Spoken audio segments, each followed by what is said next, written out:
ઓમ શાંતિ.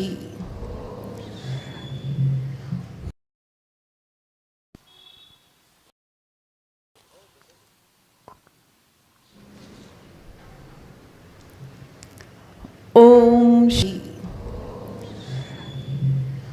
ખૂબ સુંદર મજાના આજના દિવસે આપણા સૌનું મળવાનું થયું છે.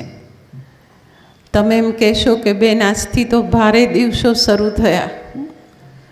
વિદ્યાર્થીઓની પરીક્ષા, બાળકોની બોર્ડ અને ચિંતા મા બાપને, અને છતાંય આટલી સારી સંખ્યામાં આપ સૌ અહીં આવ્યા છો એ આપની આધ્યાત્મિકતા પ્રત્યેની રુચિ અને પોતાની જાત પ્રત્યેની જવાબદારીને ખૂબ સરસ રીતે પ્રગટ કરે છે. બહેનો, આપણે સૌ આજે મળ્યા છીએ ખૂબ સારા વિષયને લઈને. નારી બને જગ કલ્યાણી. ઘર કલ્યાણી નહીં, પરંતુ જગ કલ્યાણી. બહુ મોટો અને બહુ ગુહ્ય વિષય છે આજનો. આ સંસારનું કલ્યાણ જો ઇતિહાસને જોઈએ ને તો નારીઓએ જ કર્યું છે.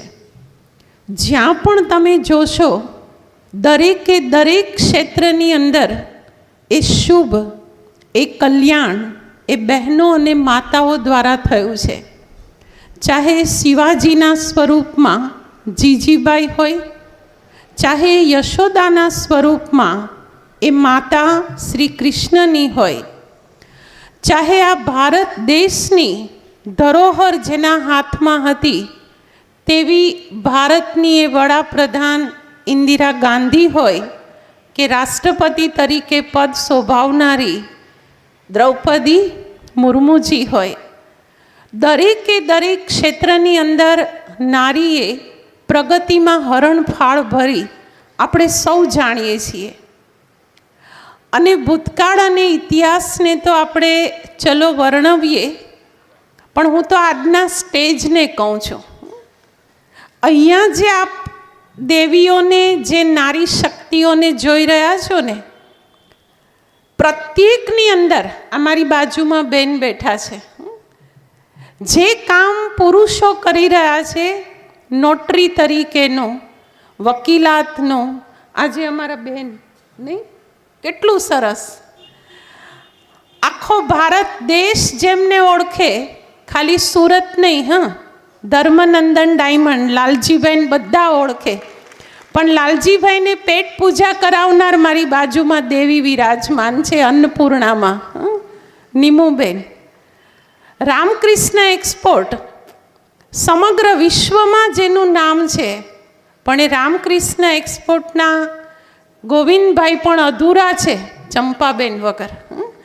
આજે એમના માટે તાલીઓ પાડીએ. કોનો કોનો હું પરિચય આપું ને કોનો ના આપું. સૌથી ગુપ્ત રતન તો આપણા પૂર્વ મેયર આદરણીય અસ્મિતાબેન શિરોયા. એમને નીચે જ બેસવું હતું, પરંતુ આગ્રહ કરીને એમને ઉપર લીધેલા છે. તો આવી વંદનીય પ્રતિભાઓ, ઓમ શાંતિબેન આવો, આપણા દેશમાં, આપણા સુરતમાં અને આપણા સમાજમાં આજે પણ ઝગમગી રહી છે. પરંતુ બહેનો, હું તમારી પાસે આજે 7 પગથિયા લઈને આવી છું. ખાલી 7 જ સ્ટેપ ચડવાના છે. ભલે આ લેવલે પહોંચીએ કે ન પહોંચીએ, પરંતુ ઘરનું કલ્યાણ, સમાજનું કલ્યાણ અને દેશનું કલ્યાણ, જો આ 7 પગથિયા ચડી ગયા ને તો નિશ્ચિત સમજી લેજો, લગ્ન મંડપમાં સપ્તવેદી હોય છે ને, 7 કદમ એકબીજાની પાછળ ચાલવાના હોય છે. અહીંયા ખાલી હું તમને 7 જ વાત કહીશા છે, પણ સાંભળીને, તાલીઓ પાડીને, અને છેલ્લે ખૂબ જ સરસ મજાનો પ્રસાદ મળશે. એ પ્રસાદ લઈને જતા નહીં રહેતા, પણ આજે નક્કી કરજો કે મારે આ 7 વાતોને જીવનમાં ચરિતાર્થ કરી અને મારા આ નારીત્વને ગૌરવ પ્રદાન કરવું છે. મારી આ નારી શક્તિને આજે મારે ઉજાગર કરવી છે. બહેનો, સૌથી પહેલું પગથિયું, દરેકે દરેક નારી માટેનું પહેલું પગથિયું એ છે સંસ્કારી સંતાન. માત્ર સંતાન નહીં, માત્ર બાળકને જન્મ આપી દેવો એ નહીં બહેનો, એ તો 84 લાખ યોનિઓ આ કરી જ રહી છે. આપણી આજુબાજુમાં કેટલી બધી યોનિઓ છે, એ સંતાનોને જન્મ નથી આપતા? હા કે ના? તમે કંઈક આમ હોકારો કરતા રહો તો મને લાગે કે સાંભળો છો બધા. હા, એ બધા જ સંતાનોને જન્મ આપે છે, પરંતુ સંસ્કારી સંતાન એ નારત્વનું પહેલું પગથિયું છે. ઘરની અંદરનું જે બાળક છે ને, એ સંસ્કાર ક્યાંથી શીખે છે ખબર છે? સ્કૂલમાંથી શિક્ષણ મેળવે છે, પણ ઘરમાંથી સંસ્કાર મેળવે છે. જો એ આપને રોજ ટીવી જોતા, આખો દિવસ મોબાઈલ જોતા, કોઈને ને કોઈ વ્યર્થ વાતો કરતા જોશે ને, તમારે એને શીખવવું જ નહીં પડે, એ મોટું થઈને આ જ કરશે. આપણે એને કદી નહીં કહી શકીએ કે બેટા મોબાઈલને મૂકી દે, કારણ કે એણે આપણને જોયા છે. જો હું મારા સંતાનને સંસ્કારી બનાવવા ઈચ્છું છું તો એ સંસ્કાર પહેલાં હું મારી જાતમાં, મારા સ્વયંમાં ચરિતાર્થ કરો. બોલો બહેનો, હા કે ના? હા. આજકાલ આપણે બધા જ જોઈ રહ્યા છીએ કે બાળકો જન્મે 2-3 વર્ષના થાય અને એને મોબાઈલ જોઈએ જ છે. આ વાત સાચી છે કે ખોટી છે? એને ખવડાવવું હોય તોય હાથમાં મોબાઈલ આપવો પડે, એને કાંઈ ને એને કાંઈ દૂધ પીવડાવવું હોય કે ઊંઘાડવું હોય તોય મોબાઈલ આપવો પડે. શા માટે?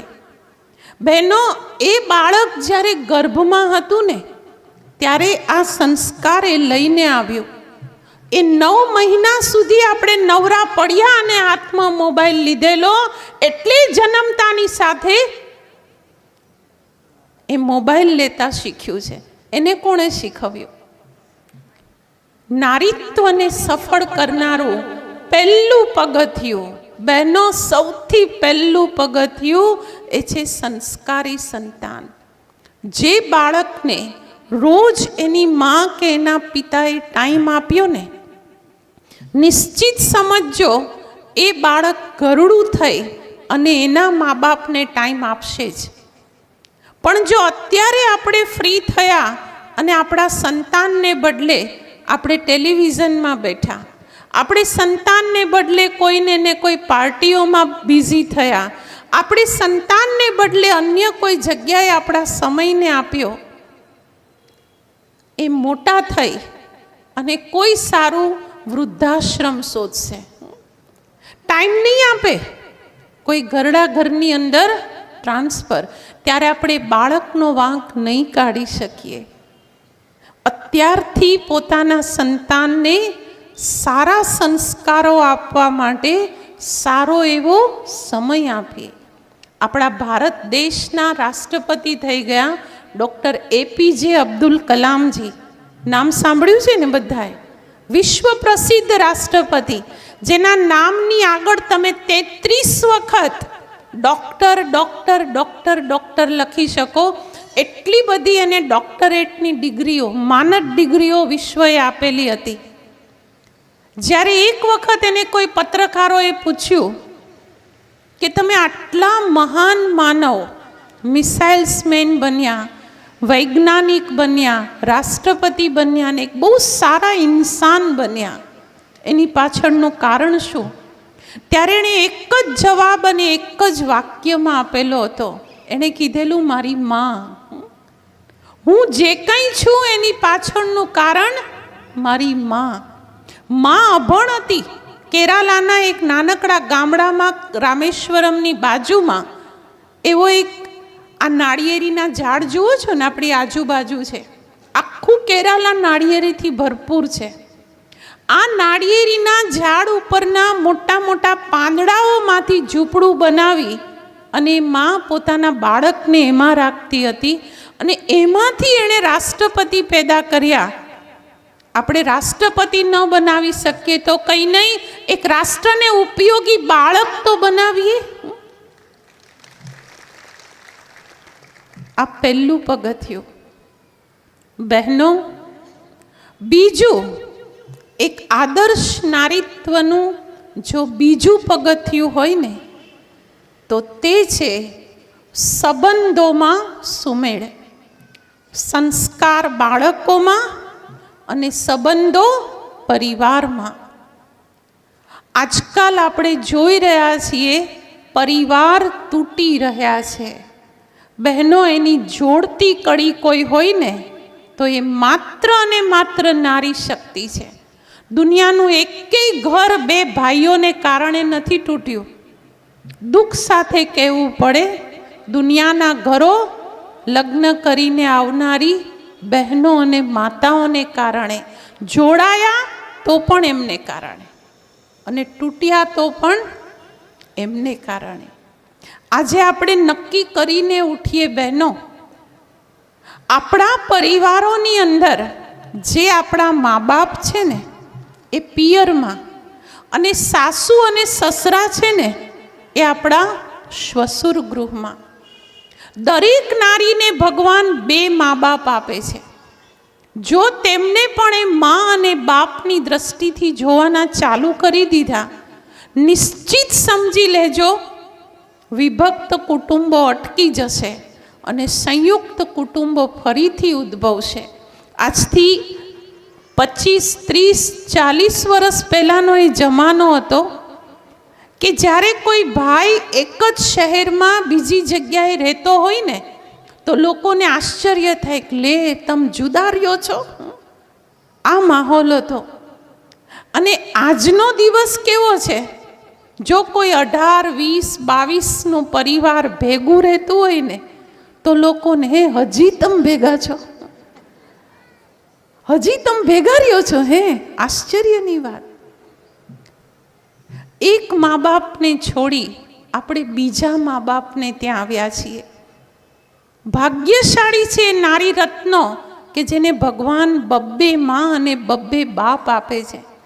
આવા ભાવ અને ભાવના સાથે જ્યારે આપણે પરિવારમાં રહીએ છીએ ત્યારે એ પરિવાર સંયુક્ત પરિવાર બને, એ સંબંધો સુખદાયી સંબંધો બને, એ ઘર એક મહેકતો બગીચો બને.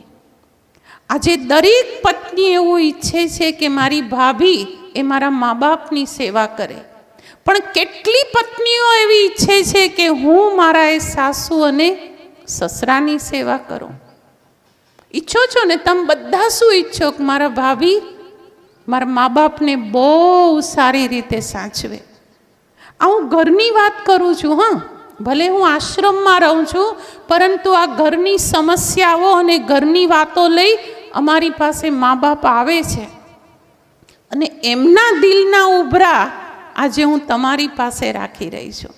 બહેનો, મારી યાદ રાખજો એક વાતને, જિંદગીભર નહીં ભૂલતા, અત્યારની સેવા એ ભવિષ્યનું વાવેતર અને ઉપજ છે.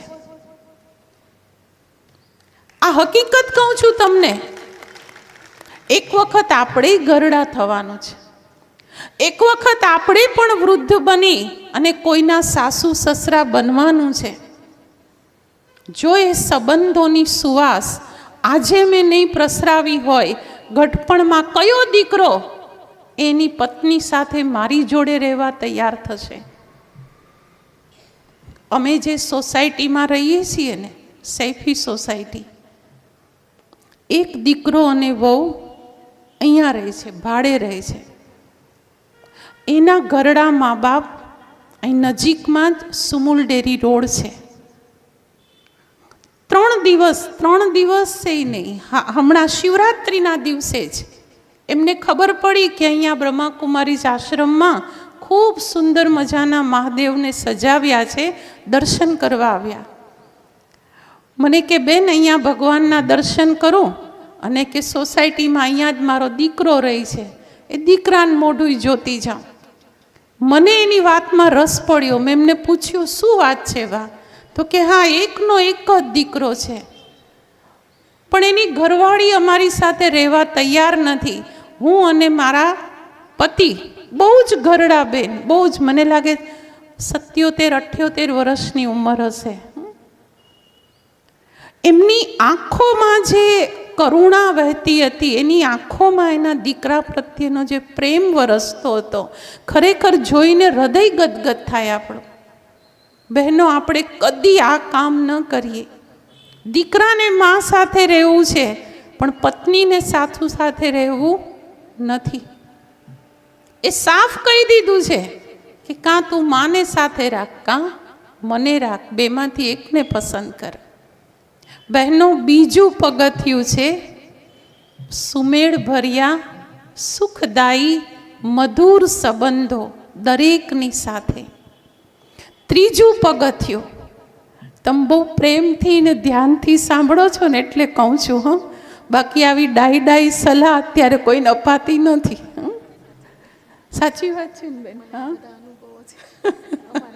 આ વકીલ સાહેબ બાજુમાં બેઠા જ કે છે બેન આ બધા અનુભવો મને છે. બહેનો, ત્રીજું પગથિયું એ છે સાદગીપૂર્ણ જીવન. સાદગીપૂર્ણ.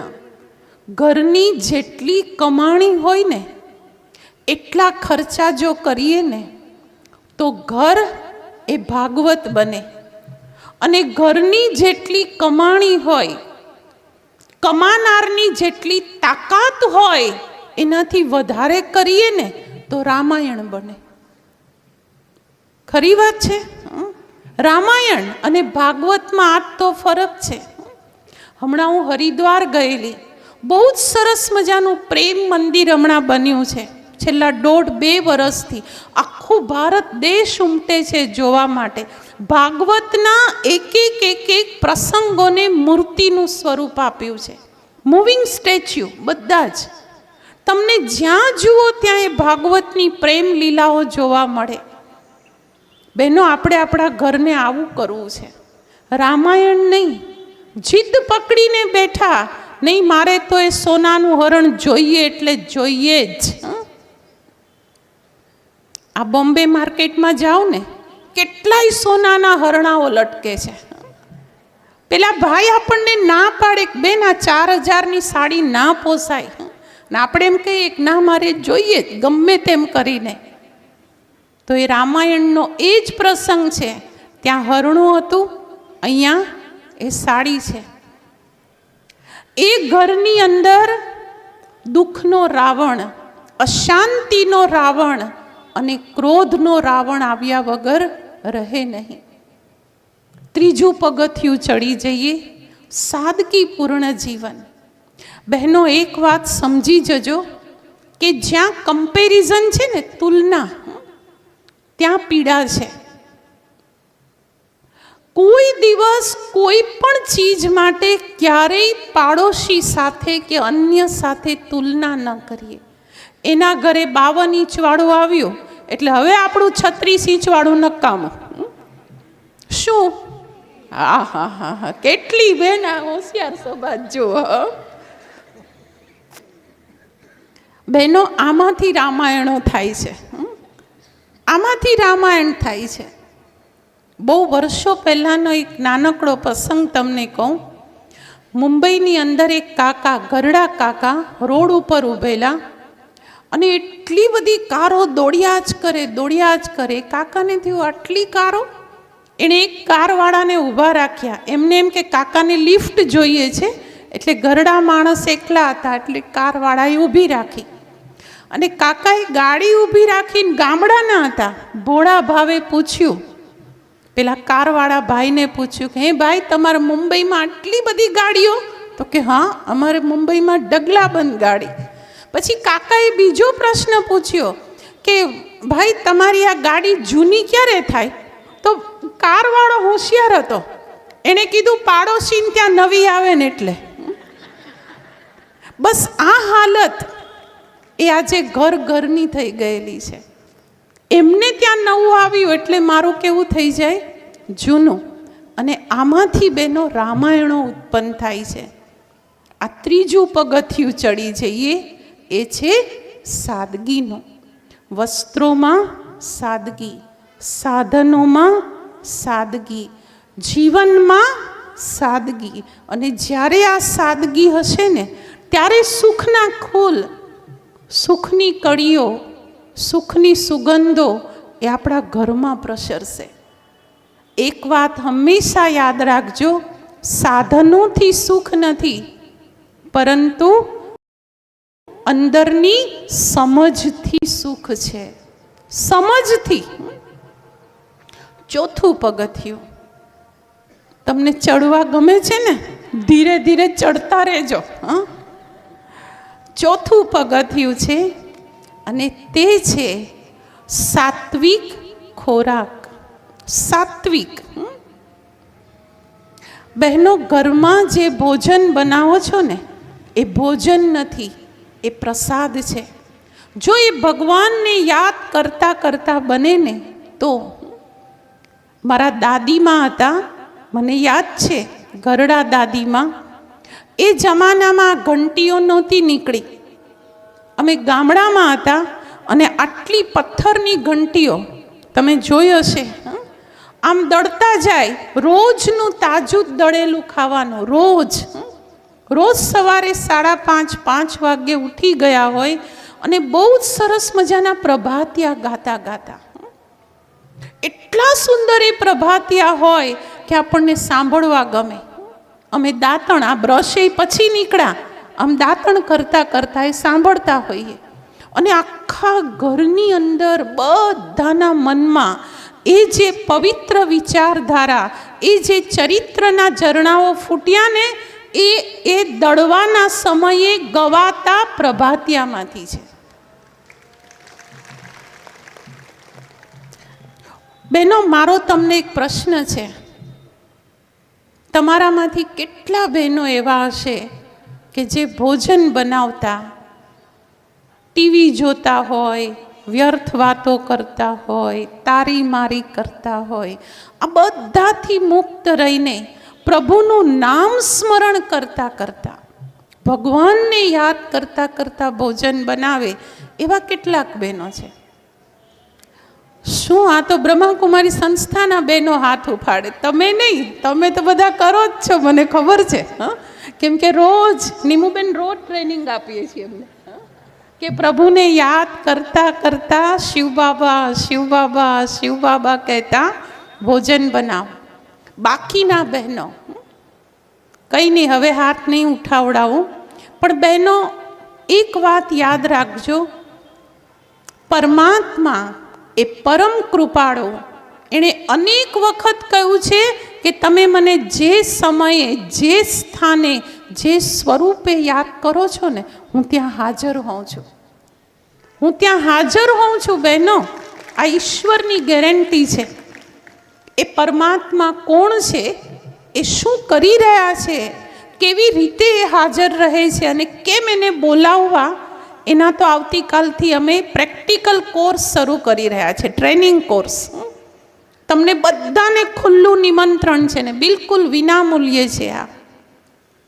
પણ બહેનો, રોજ ભગવાનને પહેલાં 2 મિનિટ યાદ કરીને ત્યાર પછી ભોજન બનાવવાની શરૂઆત કરો. અને એક વાત યાદ રાખો, દર શનિવાર અને રવિવારે જે ઘરે બનાવવાનું જ નહીં, એ જે પ્રથા પડી છે ને એને આજે અહીંયા છોડીને જાઓ. કંઈક દાન તો આપવું પડશે ને, ખાલી હાથે થોડું જવાય. તો અમે તમારી પાસે રૂપિયા કે પૈસાનું દાન તો નથી લેવાના, પણ સંકલ્પોનું દાન. આજે નક્કી કરીને જાઓ કે મારે મારા સંતાનોને એ ફાસ્ટ ફૂડ, જંક ફૂડ, લારી હોટલનો, પાણીપુરીનો કે અન્ય પીઝા બર્ગરનું ભોજન નથી આપવું. બહેનો, યાદ રાખજો, જેના સંતાનોના પેટમાં એ લારી હોટલના જ ભોજનો ગયા છે ને, એના બાળકો કદી પણ મોટા થઈ અને ચરિત્રવાન બને શક્ય જ નથી. કારણ કે આપણા પૂર્વજો સાફ કહીને ગયા, જેવું અન્ન તેવો ઓડકાર, જેવું પીશો પાણી તેવી મુખમાંથી નીકળશે વાણી. આ બધી કહેવતો ખોટી નથી, આ હકીકતો છે. પાંચમું પગથિયું બહુ જ સહેલું છે, પણ તમને ગમે એવું છે. અને એ છે બહેનો, પોતાના ઘરની અંદર પ્રતિદિન સાધના રોજ થોડો સમય સવારે, સાંજે, રાત્રે સૂતી વખતે આ 3 ટાઈમ સાધના માટે જરૂર ફાળવો. હું તમને લેખિત ગેરંટી આપું છું કે જેના ઘરમાં રોજ મેડિટેશન થાય એના ઘરમાં કદી પણ તમો પ્રધાનતા, કદી પણ ભટકતી આત્મા, કોઈ પણ પ્રકારની ઇવિલ સ્પિરિટ, એક છે ઇવિલ સોલ જે અકાળે દેહ છોડે છે ને, આજે એનું પણ બહુ મોટું વિશ્વ બનતું જાય છે. અને બીજી છે ઇવિલ સ્પિરિટ. ઇવિલ એટલે ખરાબ અને સ્પિરિટ એટલે તાકાત, શક્તિ. આપણા ઘરમાં જ્યારે કોઈ આવે છે ને ત્યારે એ એમના વિચારો પણ ઘરમાં છોડીને જતા હોય છે. આખી તરંગોની દુનિયા છે, વાઇબ્રેશનનું વર્લ્ડ છે. જેવા વિચારો આપણા ઘરમાં એમણે છોડ્યા એવું વાતાવરણ બનતું હોય છે. પણ જે ઘરમાં દિવસમાં 3 વખત, કમસે કમ 3 વખત મેડિટેશન થાય, એ ઘરનું વાતાવરણ સંપૂર્ણપણે શુદ્ધ અને સાત્વિક રહે. મેડિટેશન એ સફાઈ છે. ઘરમાં રોજ સફાઈ કરો ને, કચરો તો રોજ આવતો જ હોય. તમે 2 વાર 3 વાર ઝાપટીને ઘર સાફ કરો છો, પરંતુ વૈચારિક સફાઈ એ ક્યાં કરીએ છીએ? એ નથી થતી. તો આપણા ઘરને દિવસમાં 2 થી 3 વાર આ મેડિટેશનથી સાફ કરીએ. કાલથી જ બહેનો, લક્ષ્મી ચાંદલો કરવા આવે ને તો મોઢું ધોવા ના જવાય. તો આવતીકાલથી જે આ મેડિટેશનના 7 દિવસના કોર્સ શરૂ થઈ રહ્યા છે એનો લાભ જરૂરથી લેજો. છઠ્ઠી વાત, અને એ છે સ્વાસ્થ્ય. સ્વાસ્થ્ય એટલે હેલ્થ. હું મોટા ભાગની બહેનોને જોઉં છું, ઘર માટે જિંદગી સમર્પિત કરી દે અને પોતાના માટે કોઈ જ ટાઈમ નહીં. બહેનો, આ સમર્પણ ભાવ નથી, પરંતુ આ સમજની કમી છે. રોજ થોડો સમય પોતાના માટે ફાળવો, ચાહે વોકિંગનો હોય, ચાહે પ્રાણાયામનો હોય, ચાહે કસરતનો હોય, ચાહે તે પોતાના શારીરિક સ્વાસ્થ્યનો હોય. શા માટે? દિવસે ને દિવસે જે રોગ વધી રહ્યા છે ને દુનિયાની અંદર, એવા અસાધ્ય રોગ છે, અને એ રોગની બાહ્ય દવાઓ નથી. એ રોગની દવા એ આંતરિક શુદ્ધિકરણ છે. સ્વાસ્થ્યનું આ 6થું પગથિયું રોજ ચડો, રોજે. આજે નક્કી કરીને ઊભા થાઓ કે મારે મારા માટે દિવસનો થોડોક સમય જરૂર ફાળવવો છે. આ મારા સામે બેઠેલા બહેનો જુઓ, આ બધા સામેના બંગલાઓ છે ને, આ પાછળની લાઈન આખી તે છે.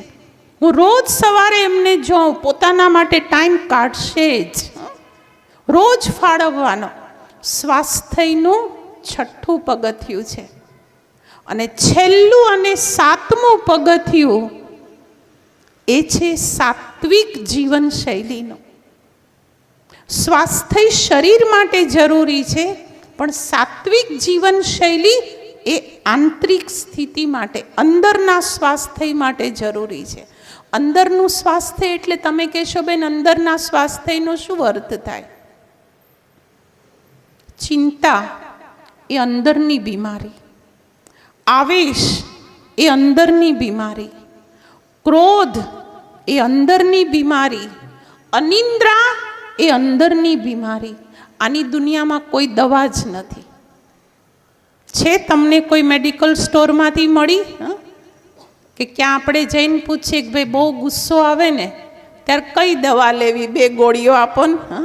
કોઈ ડૉક્ટર નથી શોધી શક્યો. અને તેની એકમાત્ર દવા એ આ છે મેડિટેશન. આ 7મું પગથિયું ચડવું હવેના સમય પ્રમાણે અતિ આવશ્યક છે બહેનો. કારણ કે આપણો ક્રોધ એ ઘરને નથી સળગાવતો. એ લોકો ટેવાઈ જાય છે આપણા ગુસ્સાથી, એ તો બોલ્યા કરે, બોલવા દો, હા, એમને અસર નથી થતી. પણ આપણા ક્રોધથી આપણા બ્રેઇનના સેલ્સ ડેમેજ થાય છે. આપણી મસ્તિષ્કની જે શક્તિઓ છે ને એ બળે છે, અંદરથી એ જ્ઞાન તંતુઓ બળતા જાય છે. આપણા અંદરના આવેશની અસર એ આપણા હાર્ટ ઉપર, આપણી કિડની ઉપર, આપણા ફેફસા ઉપર, આપણા લીવર ઉપર થઈ રહી છે, આપણે જાણતા જ નથી. અને આ બધાની દવા, આ આંતરિક સ્વાસ્થ્યની દવા એ મેડિટેશન છે. આવતીકાલથી માત્ર 7 જ દિવસ માટે, હમણાં તમને કવિતાબેને કહ્યું ને કે આપણો બહુ નાનકડો પ્રોગ્રામ છે, લાંબો નથી. અહીંયાથી ઉઠશો ને એ પવિત્ર સ્થાને જરૂર જઈને આવજો. કાલથી 7 દિવસ માટે કોઈ ચાર્જ કે કોઈ ફી વગર આ સપ્તાહ કોર્સનું આયોજન કરેલું છે. આ મેડિટેશનના કોર્સ છે. એકવાર શીખી લો, પછી આગળ વધવું ન વધવું, કરવું ન કરવું એ આપણી મરજીની વાત છે. પણ એક વખત શીખેલા આ સપ્તાહ કોર્સ તમારી વિચારધારાને બદલી નાખશે, તમારા જીવનની અંદરની સમસ્યાઓનું સમાધાન આપશે, તમને પોતાને અનુભવ કરાવશે કે ના, જિંદગીમાં કંઈક આવી દ્રષ્ટિકોણથી પણ હવે જીવવા જેવું છે.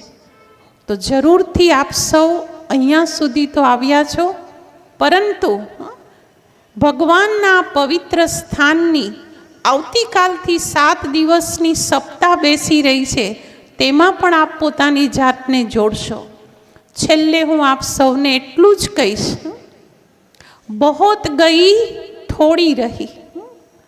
બહોત ગઈ, જિંદગીના કેટલા બધા વર્ષો જતા રહ્યા.